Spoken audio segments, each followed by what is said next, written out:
Hello guys, তোমাদেরকে আজকে আমি শেয়ার করতে এসেছি। তোমরা এটাকে বলতে পারো চিকেন সাটে আর চিকেন কাটি কাবাব।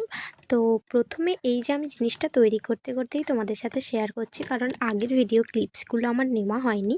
তো আমি এই চিকেন আর এই ভেজিটেবলসগুলোর সাথে ম্যারিনেট করে রেখেছিলাম, যেমন তোমরা চিকেন রান্না করার সময় করো সবটাই দেবে। প্লাস একটা জিনিসই অ্যাড করবে, সয়া সস আর হচ্ছে গোলমরিচের গুঁড়ো।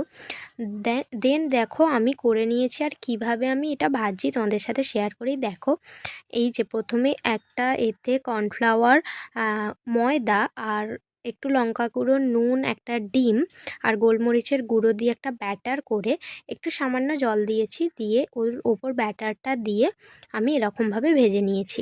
খেতে কিন্তু দুর্দান্ত হয়েছিল। তোমরা দেখতেই পাচ্ছ ভাজাটা কীরকম লাগছে, আর রেসিপিটা ট্রাই করে অবশ্যই জানিও কেমন লাগলো। আর যদি কোনো